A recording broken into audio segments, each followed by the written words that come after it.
what plans are in place, if any, to ensure that EPA is available for every apprentice who's currently on a programme? So we do know, you read articles in the press about what percentage of standards where there isn't an EPA organisation in place, and even where there is, are they ready to deliver it? So I think it's a good question, which perhaps I could ask Tom to kick off. Yeah, I mean, it's a really interesting one from the point of view of, who do you believe? Do you believe FE Week, that regular articles around the sense that actually we really don't have enough EPA in the market, and that we have already entered the situation where individual apprentices are on programme, but as yet no EPAO is identified, and that's a very, very real concern if that's happened. But at the same time, as part of the sort of IFA's myth-busting exercise, and obviously I'm not here to speak on behalf of the IFA, but one has listened to some of their presentations, and they argue that I think it's around 0.2% of the current stock of apprentices is on programme without an identified endpoint assessment organisation. And then of course the ALP itself has published research showing that around about a third of EPAOs on the register have never delivered any kind of sort of assessment. I think probably the honest answer is, this is a nascent market. It's finding its feet in many different ways. And I mean, Charlotte talked very eloquently about the sorts of processes that Innovate are putting in place. And I had the privilege of sitting around the table with her team in Bristol and going through some of these challenges. And every single EPAO, depending on what standard or standards that they're delivering, will be trying to sort of work its way through, because the Richard Review may have come up with a sort of blueprint for how we should move to an endpoint assessment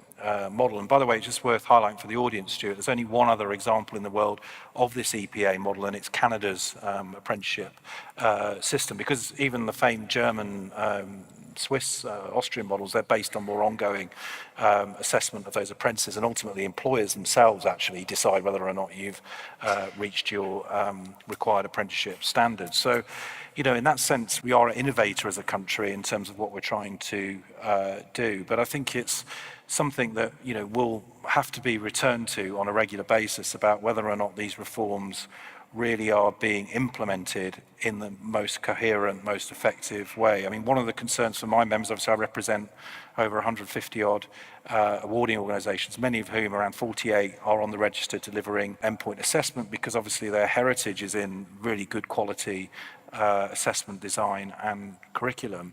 One of the things I think our members feel quite aggrieved by around the reforms is that, there was this ideological decision taken that not to attach a qualification, a portable qualification, to the competency-based standards. And it's interesting that international experts like Hilary Steedman, who's looked at TVET systems around the world, is actually saying that we probably should be introducing qualifications alongside the EPA model. That's probably a whole other debate.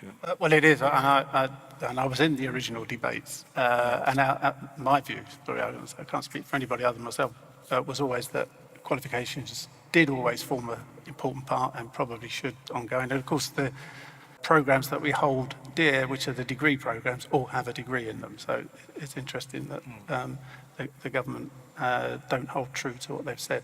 But Eric, you mentioned that in terms of you don't think people should be on a programme if there isn't an EPA? No, I mean, just to pick up on the gentleman's question, is that we were approached by the training provider who was delivering the standard as part of a Trailblazer programme.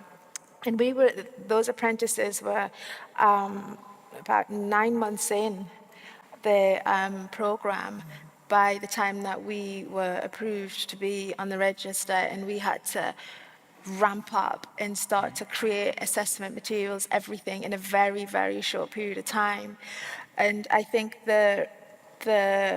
which is why I do say that there needs to be that organisation in place, because as an endpoint assessment organisation, you look at that standard in a very different way than a provider does. You're responsible for bringing, you can write an assessment plan in a room and it sounds great, but you as the endpoint assessment organisation are responsible for bringing that to life. But going back to your original question, I think now, from what I understand, the IFA actively reach out to organisations to ask them to apply to be part of the register. But I think as a business, you have to know, if it's something like business administration, then you know that there's some volume, but where they are smaller niche standards, there may not be the volume to make it commercially viable.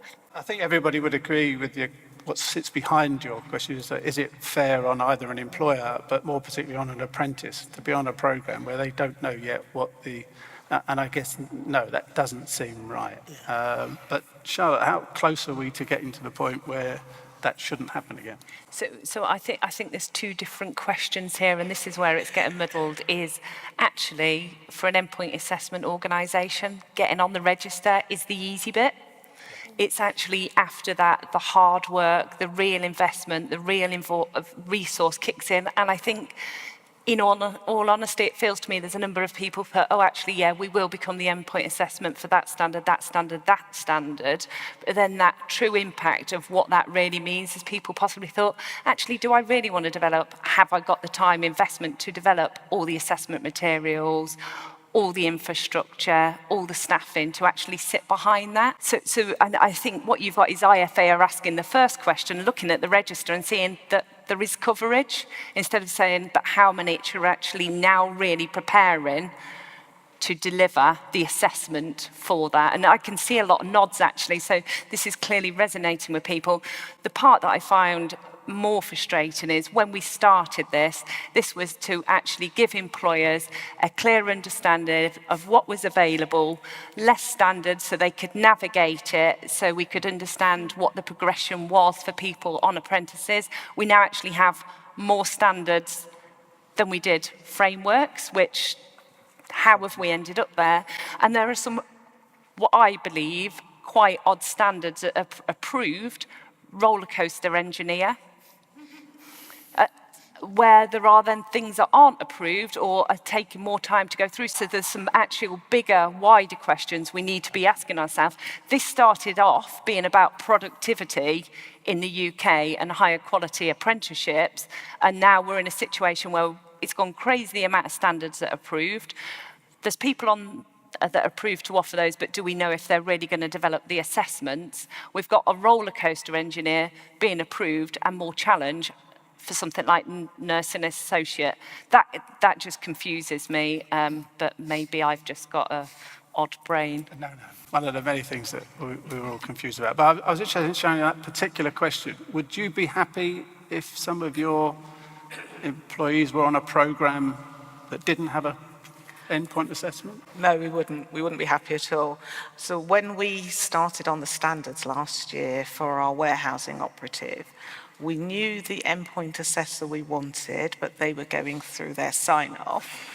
So we agreed with our training provider, who was going to deliver that programme, to use a different endpoint assessor or assessment organisation, because actually it was important for us to start the journey. It was going to be our pilot programme.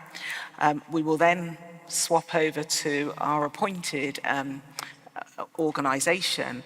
But I think we've also had to take a leap of faith, because for our engineering programmes, they're 3.5-year programmes, they've just moved on to standards. We are hopeful by, and I know actually the endpoint assessors are now in place, but at least 12 months into the programme that it would be. I think the challenge is it's the shorter programmes where you don't have that opportunity to be able to say, oh, it's all right, it's 3 years down the line. Yeah. And it is a real leap of faith. And everything we're doing in the apprentice world is a leap of faith at the moment. And most organisations, we have a structure, we have a business plan, a long-range plan, yet it doesn't feel the same when it comes to apprenticeships and the money that we're having to hand over to deliver it. I think I'll just use Chairman's privilege for 1 second, which is I think you raise a point, which is if UK PLC were developing the apprenticeship reforms, it wouldn't be over 3 years, it would be over 10. Yeah.